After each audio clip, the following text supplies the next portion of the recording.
तुम्हाला घरामध्ये चांगला सूर्यप्रकाश, जेवढा जास्तीत जास्त सूर्यप्रकाश आणि हवा ज्या ठिकाणी येते त्या ठिकाणी तुम्हाला एनर्जी अत्यंत हाय लेवलची तुम्हाला सापडते. कुणी कुणाला नजर लावली किंवा नजर लागणे, तर हा प्रकार काय नेमका, किंवा याचा परिणाम होतो, किंवा याच्यापासून आपण वाचू कसं शकतो? ट्रेकिंगला जाणारे लोक काय आहेत, लोकांना ट्रेकिंगला का जावंसं वाटतं, बाहेर का फिरावंसं वाटतं, निसर्गाच्या जवळ का जावंसं वाटतं? कारण तिथली एनर्जी ही नैसर्गिक आहे, त्याला अनटच आपण ज्याला म्हणतो तशी. तर मग तिथे आपल्याला फ्रेश फील होतं, आपल्याला भूक तहान या गोष्टी त्रास देत नाहीत, आपल्याला आतमधून आनंद वाटतो. अनेकांना काय होतं की अचानक डोकं दुखायला लागतं. खूप जणांना असा अनुभव आला असेल की एखाद्या जागी गेल्यानंतर माझ्या डोक्याचा हा पार्ट दुखतोय किंवा वर दुखतोय किंवा मागे दुखतंय, किंवा अचानक आपल्याला आळस यायला लागतो. म्हणजे आपल्या जुन्या काळात खूप संत होऊन गेले. संत जेव्हा कोणत्या ठिकाणी एंटर करायचे जायचे, लोकांच्या डोळ्यातून अश्रू यायला लागायचे किंवा लोक भावूक व्हायचे, लोकांना खूप छान वाटायचं. का? कारण त्यांची ऊर्जा तशी आहे. तर आता भरपूर लोक म्हणतात की बाबा या ठिकाणी पॉझिटिव्ह एनर्जी आहे, काही लोक म्हणतात या ठिकाणी निगेटिव्ह एनर्जी आहे. तर ही नक्की ऊर्जा कळते कशी की बाबा ही पॉझिटिव्ह आहे, ही निगेटिव्ह आहे?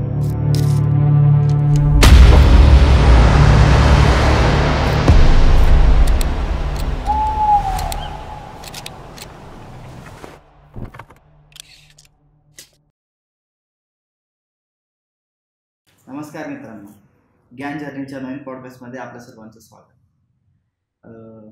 आपल्या मागील पॉडकास्टमध्ये आपण एका विशेष टॉपिकवर आपण चर्चा केली होती.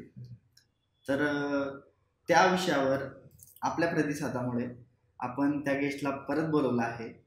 आणि आजचा आपला जो टॉपिक आहे तो आहे एनर्जीचा. आणि एनर्जी ही कशा प्रकारे असते, किंवा आपल्यावर त्याचा कसा परिणाम होतो, किंवा एनर्जीचे प्रकार किती, हे आज आपण जाणून घेणार आहोत. त्यासाठी आजच्या आपल्या विशेष अतिथीचं स्वागत करूया, निशिकांत जोशी सर. नमस्कार. नमस्कार. हर हर महादेव. तर मागील व्हिडिओमध्ये आपण त्यांचा परिचय बघितलाच आहे, तर जाणून घेऊयात थोडक्यात आपला परिचय. नमस्कार, माझं नाव निशिकांत जोशी. मी आर्टिस्ट आहे आणि साधना म्हणा किंवा इतर एनर्जीशी रिलेटेड गोष्टी, ध्यान, याचा माझा थोडाफार अभ्यास आहे. आणि जेवढा माझा थोडाफार अभ्यास आहे त्याप्रमाणे मी मार्गदर्शन करतो.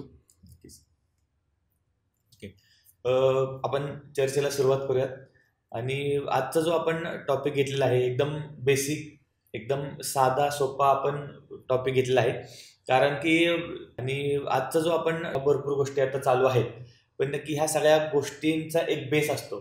तो बेस आपल्या सोबत असतो, आपल्या लोकांच्या सोबत तो कंटिन्यू असतो.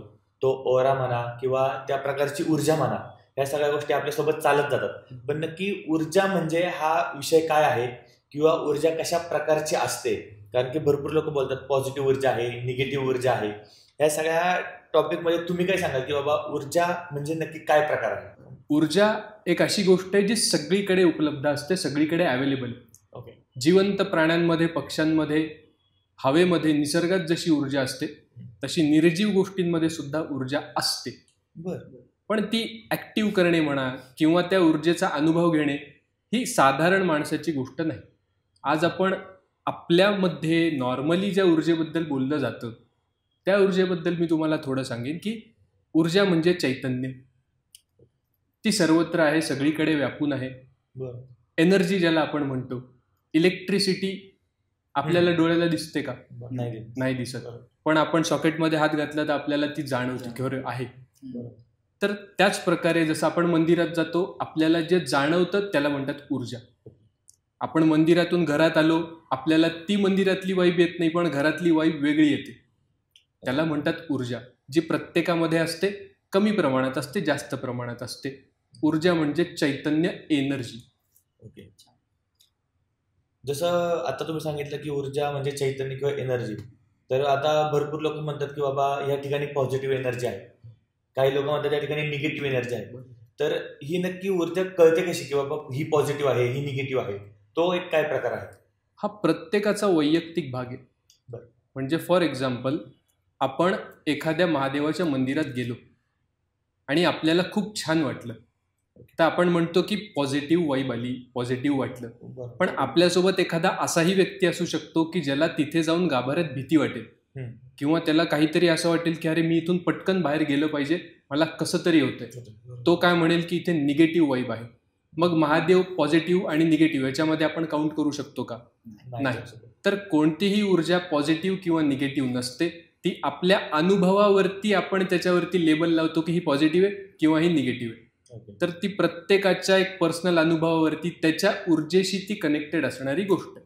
जसं पोलीस आहेत, पोलिसांना सामान्य माणसं जेव्हा बघतात तर काय म्हणू आपण की पोलीस आपल्याला पॉझिटिव्हिटी देतो.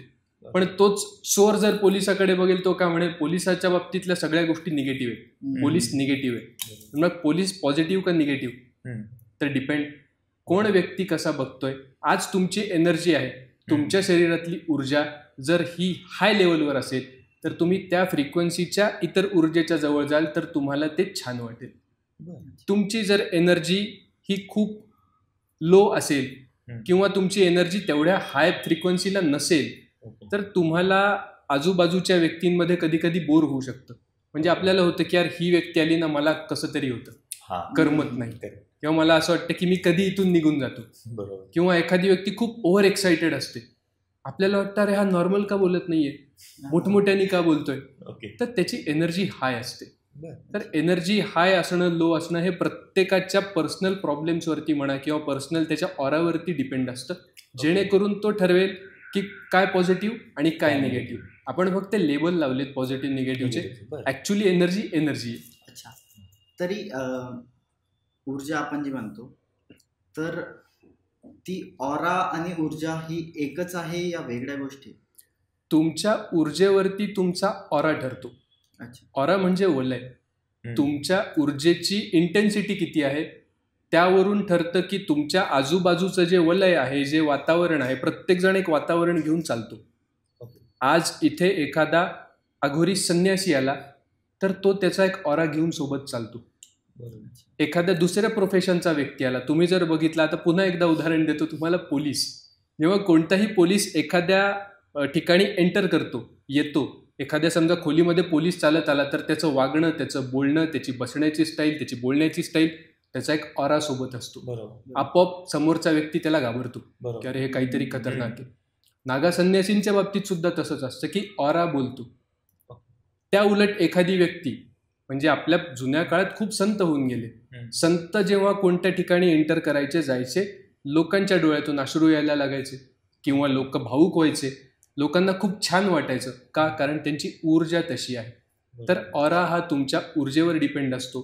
तुम्ही कोणत्या प्रकारची ऊर्जा कॅरी करता, तुम्ही स्वतःला कसं घडवलंय, तुमच्यातल्या ऊर्जेला तुम्ही किती वरच्या पातळीवर नेलंय, त्यावर ठरतं की तुमचा ऑरा कसा असेल, त्याचा इफेक्ट समोरच्यावर काय होईल.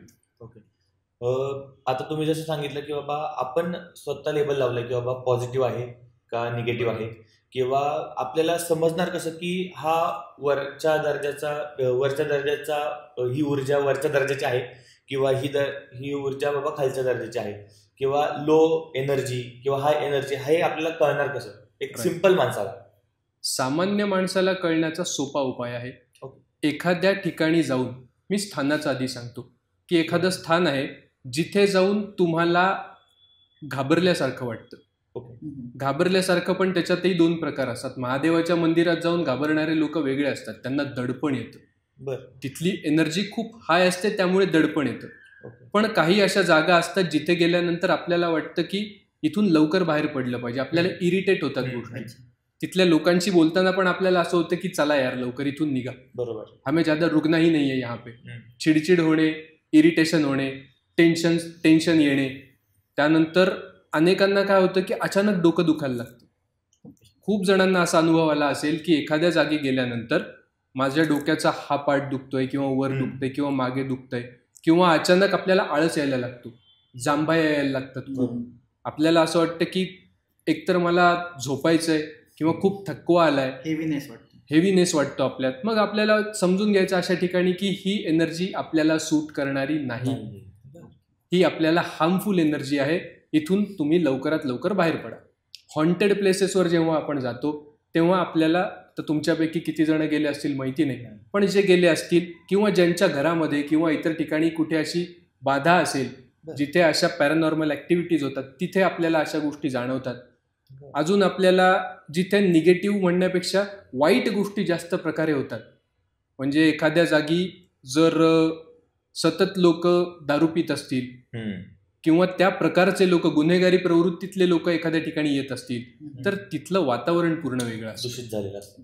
त्याला ते आपल्याला सूट करत नाही. आपण त्यांच्यातले झाल्यावर ते आपल्याला सूट करेल, कारण आपली एनर्जी तिथपर्यंत असते. तर हे ओळखण्याचे प्रकार असतात.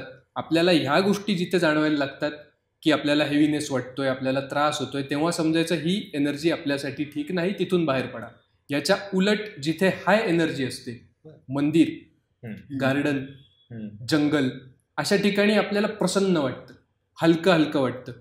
आपल्या दोन्ही नाकपुड्यातून श्वास सुरू होतो. तुम्ही जर ऑब्झर्व केलं तर कोणते तरी एकाच नाकपुडीतून आपला श्वास सुरू असतो, एक तर डाव्या किंवा उजव्या. जेव्हा आपण अशा ठिकाणी जातो तेव्हा आपल्याला खूप फ्रेश वाटायला लागतं आपोआप. आपण आपल्या जुन्या गोष्टी विसरून जातो, आपण काय टेन्शन्स आहेत आपली ती विसरून जातो. म्हणून लोक जंगलात जाऊन एकदम छान फील करतात. ट्रेकिंगला जाणारे लोक काय आहेत, लोकांना ट्रेकिंगला का जावंसं वाटतं, बाहेर का फिरावंसं वाटतं, निसर्गाच्या जवळ का जावंसं वाटतं, कारण तिथली एनर्जी ही नैसर्गिक आहे, त्याला अनटच आपण ज्याला म्हणतो तशी. तर मग तिथे आपल्याला फ्रेश फील होतं, आपल्याला भूक, तहान या गोष्टी त्रास देत नाहीत, आपल्याला आतमधून आनंद वाटतो, आपली एनर्जी, आपला आवाज आपोआप वाढायला लागतो, आपण एक्साइट होतो, आपल्याला आतून छान वाटायला लागतं. ती असते एनर्जी ज्याला आपण हाय एनर्जी म्हणू, किंवा ती आपण म्हणू की निसर्गातली ॲक्च्युअल एनर्जी जी आपल्यासाठी चांगली असते. जिथे जाऊन आपल्याला काही गोष्टी सुचू शकतात किंवा आपली क्रिएटिव्हिटी जागृत होते. अशी हाय आणि लो दोन प्रकारची एनर्जी आहे. अच्छा, जसं की आपण बोलले की एनर्जी किंवा ऑरा, त्यात आपण असं ऐकतो की कुणी कोणाला नजर लावली किंवा नजर लागणे, तर हा प्रकार काय नेमका, किंवा याचा परिणाम होतो, किंवा याच्यापासून आपण वाचू कसं शकतो? राईट. नजर लागणे हा प्रकार आता आपल्याकडे अंधश्रद्धा म्हणून काउंट करतात, जो की चुकीचा आहे. तुम्ही घरामध्ये कोणत्याही जुन्या व्यक्तीला, आजी आजोबा, पणजी पणजोबा, कोणालाही जुन्या व्यक्तीला विचारा, रोज घरात कोणी आलं, नवीन कपडे समजा तुम्ही घातलेले आहेत किंवा तुम्ही आज खूप सुंदर दिसताय, तर आजी म्हणते नजर उतरून घे. बरोबर. का? नजर ही एक अशी गोष्ट आहे की जी दुसरी एनर्जी तुमच्या एनर्जीशी कनेक्ट होण्याचा प्रयत्न करते किंवा तुमच्या एनर्जीला ती अटॅक करण्याचा प्रयत्न करते. तुमच्यावर हावी होण्याचा एखादा व्यक्ती, एखादी एनर्जी प्रयत्न करत असेल तर आपली एनर्जी जिथे कमी पडते तिथे आपल्याला नजर लागते असं म्हणतात. त्याला एक शब्द वापरला गेला, नजर लागणे. पण नजर लागण्याचा खरा जर आपण अर्थ बघितला तर काय होतो की आपली एनर्जी कुठेतरी वीक झाली आणि त्यामुळे दुसऱ्याच्या एनर्जीचा आपल्यावर परिणाम झाला.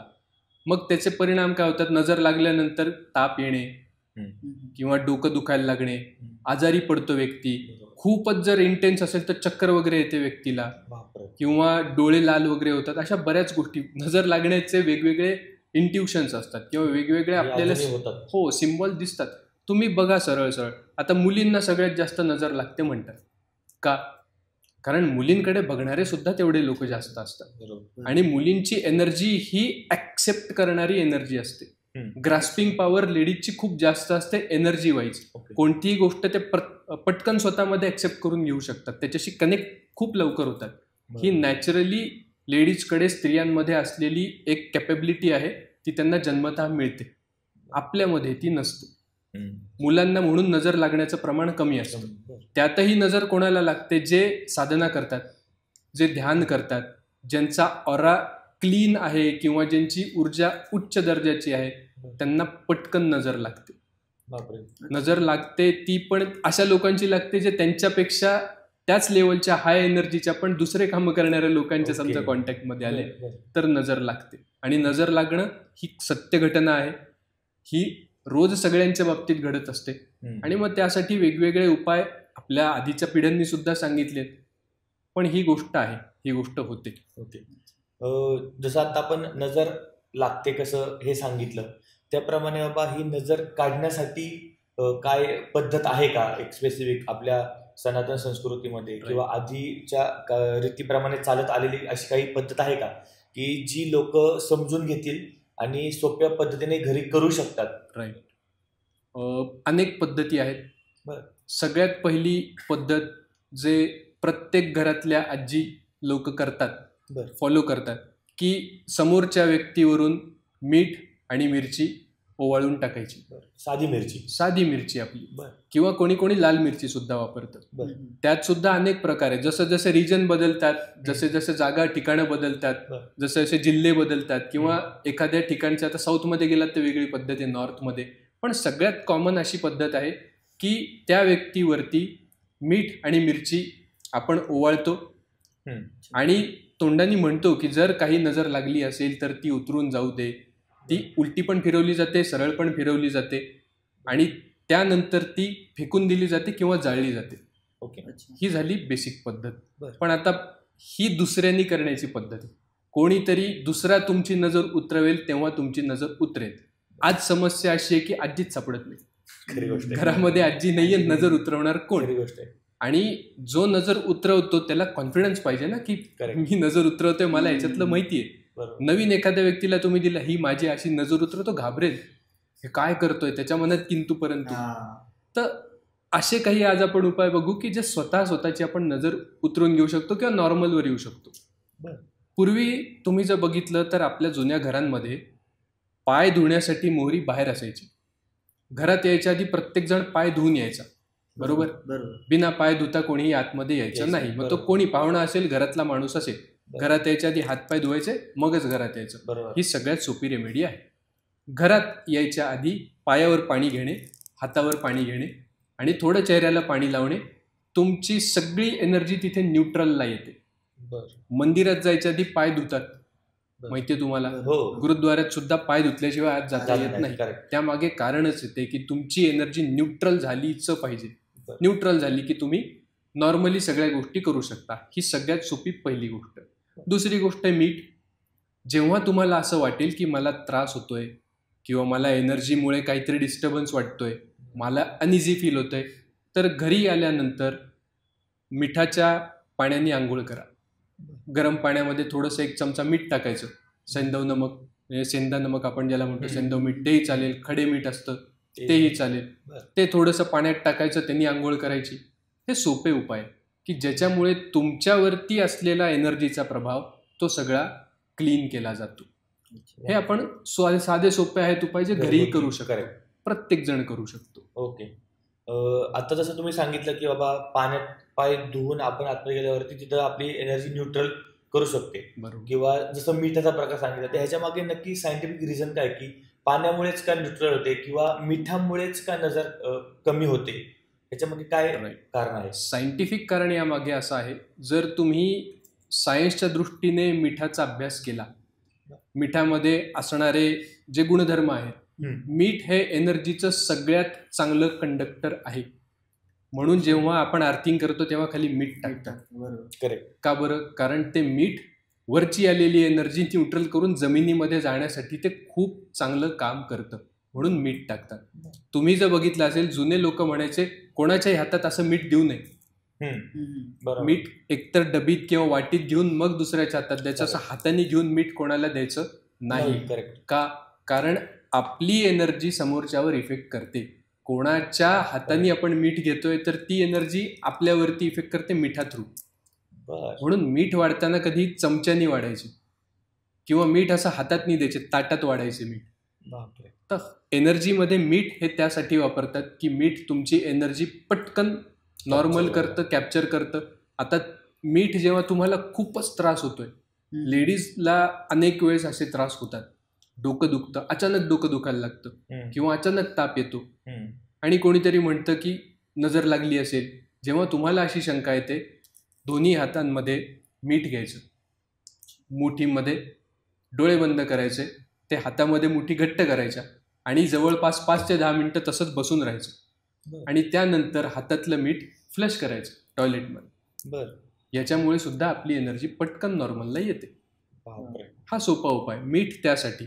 पाणी सुद्धा सेम प्रकारे काम करतं. आपल्याला प्रत्येक गोष्ट धुण्यासाठी पाणीच का सांगितलंय? पाणी आपल्याला मुबलक उपलब्ध आहे म्हणून पाणी सांगितलंय. दुधाने सुद्धा आपण धुवू शकलो असतो, किंवा अनेक असे द्रव पदार्थ आहेत ज्याच्याने आपण धुवू शकलो असतो गोष्टी. पण पाणीच का सांगितलंय? पाणी फक्त वरचा मळ काढत नाही.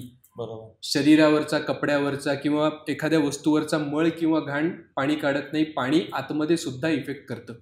म्हणून आपल्याला प्रत्येक पूजेत सांगतात आचमन करा.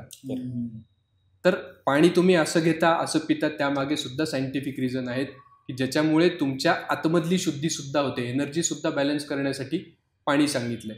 थंड पाण्याने आंघोळ करण्यामागे तेच एक कारण आहे की तुमच्या शरीराची शुद्धी त्यामुळे जास्त चांगल्या प्रकारे होते, आतून आणि बाहेरून सुद्धा. वा, मी पण असं 1-2 ठिकाणी ऐकलं होतं किंवा मला सांगितलेलं माझ्या दादांनी की पाण्यामध्ये पण ऊर्जा असते एक प्रकारची. तर ते मला असं बोलले की एक प्रयोग करून पहा की सकाळी तू लवकर उठल्यावरती, तेव्हा आपल्या झोपेतनं उठल्यानंतर की आपल्या डोक्यात काही प्रकार नसतात किंवा आपल्या डोक्यात काही विचार नसतात स्टार्टिंगला. त्याच्यानंतर आपला दिवसाचा प्लॅन चालू होतो. त्यांनी मला सांगितलेलं की तू एक तांब्याच्या भांड्यात पाणी घे, सकाळी एक 5 मिनिटं फक्त हातावरती ठेव ते पाणी, आणि तुझा आजचा दिवस कसा तुला घालवायचा आहे ते फक्त 1-2 मिनिटं डोळे बंद करून त्या पाण्याच्या ह्याच्याप्रमाणे तू बोल. ते तुझे विचार किंवा तुझी ती एनर्जी पाण्यासोबत कनेक्ट होईल. आणि त्याच्यानंतर ते पाणी तू पिल्यानंतर तुझा पूर्ण दिवस कसा जातोय ते एकदम पहा. तू जर पॉझिटिव्ह जर विचार केला असेल तर 100% पॉझिटिव्ह आणि चांगल्या प्रकारेच तो दिवस जाईल तुझा. किंवा जर तुझा निगेटिव्ह विचार करत असेल तर तो तुझा दिवस तसाच जाणार, कारण की त्या पाण्याला जे तरंग किंवा त्या लहरी उमटतात त्याप्रमाणे ते काम करतं. त्याच्याही पलीकडे जाऊन तुम्ही जर बघितलं तर जे साधक व्यक्ती असतात, संन्यासी व्यक्ती असतात, ते स्वतःचं पाणी स्वतःसोबत घेऊन फिरतात. ते इतर कोणाच्याही हातचं पाणी पित नाहीत. जे इंटेन्स साधना करतात ते म्हणतात की नाही, हम किसी के हात का पाणी नाही पिते, किसी के हात का खाना नाही खाते. आपल्याला वाटतं की यार मी काय असा कमी माणूस आहे का, तू माझ्या हातचं का खाणार नाही? त्याच्यामागे हे कारण नाहीये. त्यांना त्यांच्या एनर्जीमध्ये डिस्टर्बन्स नको असतो म्हणून ते पाणी स्वतःचं स्वतःसोबत घेऊन फिरतात. इवन अजून एक, आता तुम्हाला हे थोडं शॉकिंग वाटू शकतं, आजकाल रेस्टॉरंटमध्ये काचेच्या बाटल्यांमध्ये पाणी ठेवलेलं असतं. बरोबर. जेव्हा आता तुम्ही जो प्रकार सांगितला, जी एक पद्धत सांगितली, आपण पाण्याला चार्ज करतो, राईट? म्हणजे तांब्याच्या ह्याच्यात आपण पाणी घेतलं, तांब्यापेक्षाही जास्त सेन्सिटिव्ह काच असते, म्हणून आपण क्रिस्टल्स वापरतो. म्हणून आपण हे जे आहे रुद्राक्ष असतील किंवा स्फटिक आहे, हे स्फटिक आपण वापरतो. आपल्याकडे रत्न का सांगितले तर त्याचसाठी सांगितले की सगळ्यात जास्त धातूपेक्षा सेन्सिटिव्ह काय असेल तर रत्न असतात. रत्न हे स्फटिकाच्या स्वरूपात असतात. हिरे, जे कोणते सगळे रत्न असतील, सगळ्यात शुद्ध काय तर स्फटिक. त्याच्याशी सिमिलर काय, काच. तर काच ही सगळ्यात जास्त सेन्सिटिव्ह. काचेमध्ये तुम्ही पाणी ठेवाल काचेच्या बाटलीत आणि तुम्ही जर असं चार्ज कराल तर त्याचा इफेक्ट खूप चांगला दिसतो. पण आज रेस्टॉरंटमध्ये काचेच्या बाटल्या ठेवलेल्या असतात. आपल्या आधी त्या टेबलवर कोण येऊन बसला होता, काय बोलला, ते सगळं त्या पाण्याने ग्रास्प केलं. ते जर आपण पितोय तर आपल्यावर काय इफेक्ट होतो, तो माणूस जो विचार करतोय तेच आपल्यामध्ये विचार. म्हणून प्रत्येक वेळेस मी हे रोज फॉलो करतो, अनेक वर्षापासून फॉलो करतो. जेव्हा आपण जेवण करतो, जेवण करायच्या आधी जेव्हा तुमच्या समोर ताट येतं जेवणाचं, तेव्हा त्या जेवणाला सुद्धा तुम्ही अशा प्रकारे चार्ज करणं किंवा ती एनर्जी देणं, सांगणं, बोलणं आवश्यक आहे. हे आपल्याकडे खूप अनादी काळापासून करतात. मी काय फॉलो करतो ते मी सांगतो. माझ्यासमोर समजा जेवण असेल, कोणती प्लेट, आपण काहीही जे काही खाऊ, चहापासून ते जेवणापर्यंत, माझ्यासमोर काही आलं मी असा हात धरतो. अन्नपूर्णे सदापूर्णे शंकर प्राणवल्लभे ज्ञानवैराग्य सिद्ध्यर्थम भिक्षां देहि च पार्वती नमः पार्वती पतये हर हर महादेव. असं दोन्ही हात करून जे अन्न असेल, ते अन्न जे मी खाणार आहे ते माझ्यासाठी आरोग्यवर्धक असेल, त्या अन्नातून मला एनर्जी मिळेल, ती एनर्जी मी चांगल्या कामासाठी वापरू शकेन, हे अन्न मला चांगली ऊर्जा देईल, हे मी मनात म्हणतो आणि मगच जेवायला सुरुवात करतो. तुम्ही घरी जेवत असेल किंवा कुठेही, हॉटेल, रेस्टॉरंट, घरी कुठेही जेवत असलो तरी हे करणं सगळ्यांनी खूप आवश्यक आहे. पाण्याच्या बाबतीत पण सेम. जेव्हा आपण कोणतंही बाहेरचं पाणी पितो, आता प्रॉब्लेम असा आहे की सगळेजण स्वतःची पाण्याची बाटली घेऊन फिरू शकत नाही. आपल्याला अपरिहार्य असतं की आपण रेस्टॉरंटमधलं पाणी प्यावंच लागतं. मग अशा वेळेस काय करायचं, जेव्हा आपण ग्लासमध्ये पाणी घेऊ तेव्हा ते पाणी आपण हातात घेतो आणि ते पाणी म्हणजे पाण्याचा ग्लास हातात घेऊन सेम गोष्टी आपण रिपीट करू शकतो की ह्या पाण्यातून मला एनर्जी मिळेल, हे पाणी माझ्या बेटरमेंटसाठी काम करेल, असं एनर्जाईज करून आपण जर पाणी प्यायलो प्रत्येक वेळेस, तर त्याचे आपल्याला परिणाम दिसतात. याच्या बाबतीत एक किस्सा घडला होता माझ्यासोबत जेव्हा मी परिक्रमेत होतो. तर गंमत अशी झाली, एक संन्यासी माझ्यासोबत होते आणि एका ठिकाणी आम्ही थांबलो, निघालो. त्या दिवशी ते संन्यासी, जंगलाचा रस्ता होता, खूप चिडचिड करत होते आणि माझी पण चिडचिड होत होती प्रचंड. म्हणजे काहीच कारण नव्हतं, आमच्या आजूबाजूला लोक नव्हती, जंगलाचा रस्ता होता, आम्ही दोघंच चालत होतो, पण त्यांची आणि माझी चिडचिड होत होती साध्या साध्या गोष्टींवरून. अरे कितना धूप है, ऐसा कैसा धूप हो गया, क्या पानी भी नहीं रख सकता कोई जंगल में, पानी तो चाहिए, कौन कैसी व्यवस्था नहीं करता, धूप इतना हो रहा है, पेड़ भी नहीं दिख रहा, पेड़ सब सूख गए, या ऐसे कैसे कुत्ता निकल गया साईडचा. कोणत्याही छोट्या छोट्या गोष्टींवरून प्रचंड राग त्या संन्यासांना येत होता आणि मला राग येत होता की हे संन्यासी काय एवढे चिडचिड करताय. मला आणि आम्हाला कळत नव्हतं काय होतंय. 3-4 किलोमीटर चालत गेल्यानंतर संन्यासी एका ठिकाणी थांबले. रुको बोले बालक, कुछ तो गडबड हो रहा है. म्हणलं हाँ मुझे भी तो कुछ लग रहा है की बाबा. मी थेट बोललो त्यांना, कारण बरेच दिवस सोबत चालत होतो. म्हणलं बाबा आप आजकल बहुत गुस्सा कर रहे हो, आज बहुत गुस्सा कर रहे हो, तो मेरा भी थोड़ा ऐसा हो रहा है की बाबा काय गुस्सा कर रहे. म्हणलं बैठो बोले बताते आपको. बसले. आधी त्यांनी त्यांच्याकडचं म्हणजे जे नर्मदा जल आम्ही भरून घेतो परिक्रमेत जाताना, ते पाणी प्यायले. ते पाणी प्यायले, डोक्यावरून घेतलं. मलाही म्हणाले की पानी पी लो पहले, आपके पास जितना भी है पूरा जो नर्मदा से भरा हुआ था वो पीजिए. प्यायलो. थोडं अंगावरती शिंपडून घेतलं. बरं बैठिए थोड़ा शांति से फिर बात करते. शांत बसलो. बोले आपको पता है इतना गुस्सा गाली गलौज क्यों हो रहा है सुबह से. क्यों हो रहा है. परिक्रमा में बताया गया है कि सन्यासी के आश्रम में ही रुको या फिर रुको किसी मंदिर में.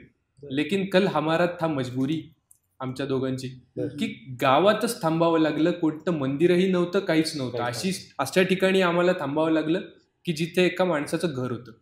त्या माणसाच्या आम्ही घरात थांबलो, त्याच्या घरी आम्ही जेवलो आणि त्याचे हे परिणाम आमच्यावरती दिसत होते. म्हणाले वो बंदा ठीक नहीं था, उसके घर का खाना ठीक नहीं था, उसके वजह से वही किरकिरी हमारे पीछे लग गई और हम अभी गाली गलौज कर रहे हैं. बाप रे. मी म्हणलं बाबा ऐसे भी होता. बोला हाँ होता है. देखो इतने आज तो मैं तो संत हूँ, मैं तो सन्यासी हूँ, मेरे साथ तो ऐसी चीजें नहीं हो सकती ना. आप हो, आपका समझ सकता है, आप गाली गलौज कर सकते हो, गाना गा सकते हो, नाच सकते हो.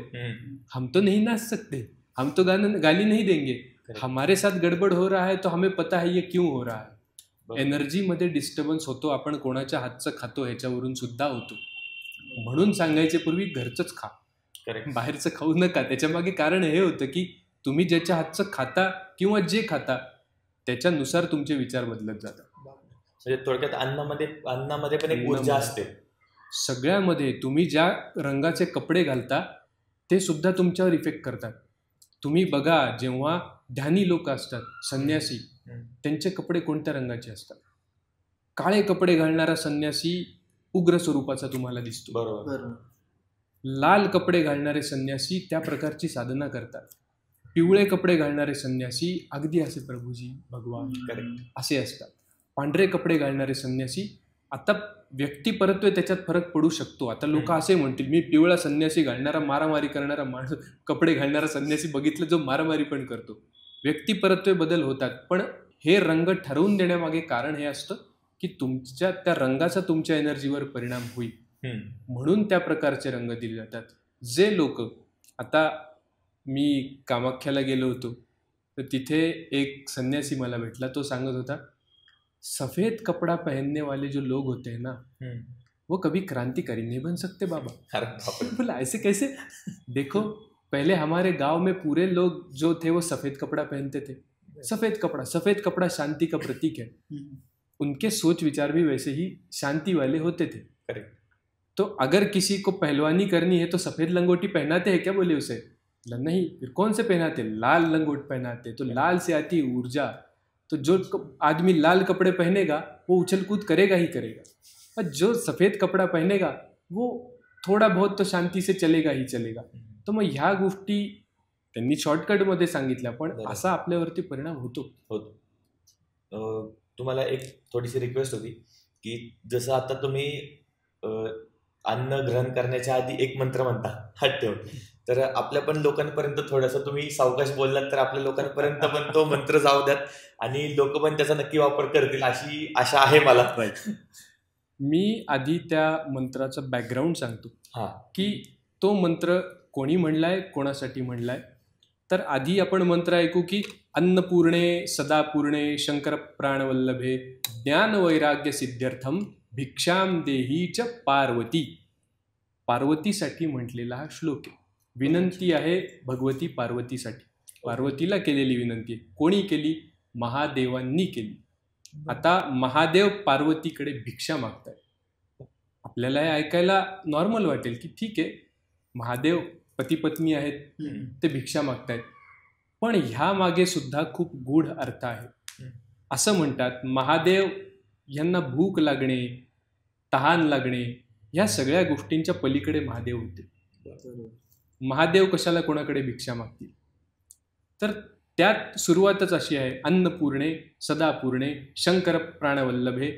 म्हणजे हे अन्नपूर्णे पार्वतीला म्हणतात. पार्वती साक्षात अन्नपूर्णेचं प्रतीक आहे.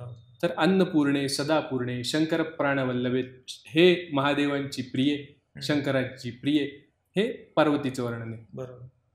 ज्ञान वैराग्य सिद्ध्यर्थम भिक्षाम देहीच पार्वती. म्हणजे आम्हाला भिक्षा का पाहिजे?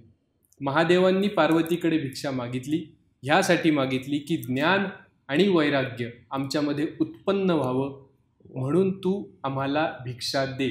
माझ्यासाठी का? तर नाही, या पूर्ण सृष्टीसाठी महादेवांनी पार्वतीकडे ही विनंती केली, त्यासाठी हा श्लोक आहे.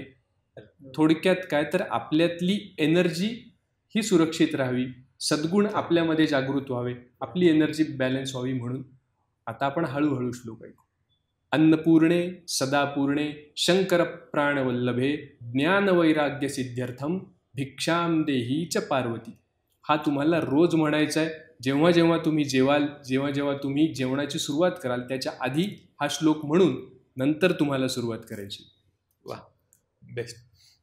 जसं आता आपण नजर काढण्यावरती आपलाच पॉईंट चाललेला, जसं की आपण त्यांचे उपाय वगैरे सांगितले, पण असे काही काही छोटे छोटे उपाय आहेत का की जेणेकरून आपल्या घरात सारखे वादविवाद किंवा भांडणं किंवा निगेटिव्हिटी किंवा आपल्या डोक्यात सगळे तेच विचार असतात, तर तशामध्ये काही छोटे उपाय आहेत का जे घरामध्ये आपण करू शकतो, जेणेकरून नजर लागणे वगैरे ह्या बाहेरच्या गोष्टी वेगळ्या, आणि घरात जर अशा गोष्टी काही होत असतील किंवा घरात उदास वाटणे, सारखं सारखं चिंताग्रस्त राहणे, ह्या गोष्टी कमी होण्यासाठी काही आहेत का आपल्याकडे? यातच मी एक ऍड करू इच्छितो की जी आपल्या अवतीभोवतीची पॉझिटिव्ह वाईब्स कशी तयार करायची त्यासाठी. ओके, सगळ्यात आधी तुम्हाला घरामध्ये चांगला सूर्यप्रकाश पाहिजे. जेवढा जास्तीत जास्त सूर्यप्रकाश आणि हवा ज्या ठिकाणी येते त्या ठिकाणी तुम्हाला एनर्जी अत्यंत हाय लेवलची तुम्हाला सापडते. आता यामध्ये वास्तूचा सुद्धा बराच इफेक्ट असतो.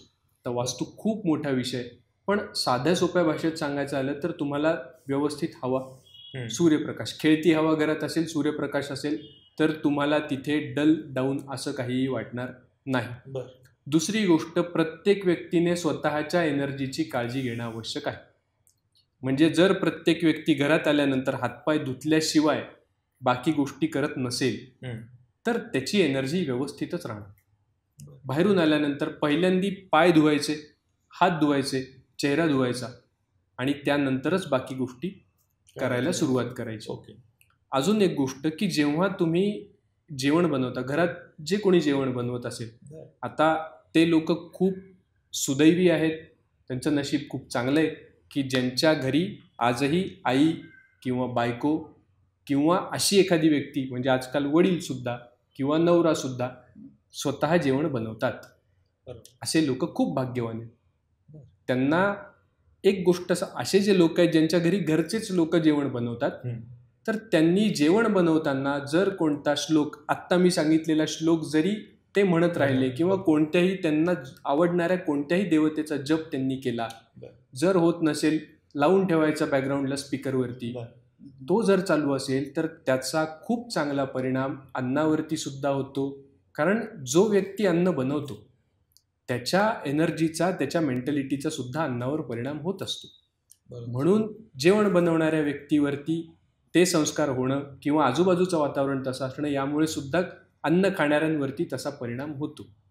आजकाल लोक रेस्टॉरंटमध्ये खातात, ते बनवणारे लोक कोण, त्यांची मेंटॅलिटी कशी, म्हणून सगळं बिघडते.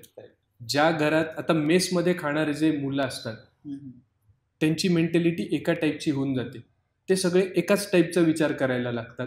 एका ठिकाणी खाणारे लोक एका टाईपचा विचार करतात आणि जे दुसऱ्या ठिकाणी खातात त्यांची मेंटॅलिटी एकसारखी होते. बघण्यात आलं जेव्हा युद्धाला पूर्वी लोक जायचे, ही चायना आणि जपान त्या सेक्टरमधली गोष्ट करतोय, युद्धाला जेव्हा लोक जायचे तेव्हा खायला बनवून देणारा व्यक्ती त्यांचा स्पेशल असायचा.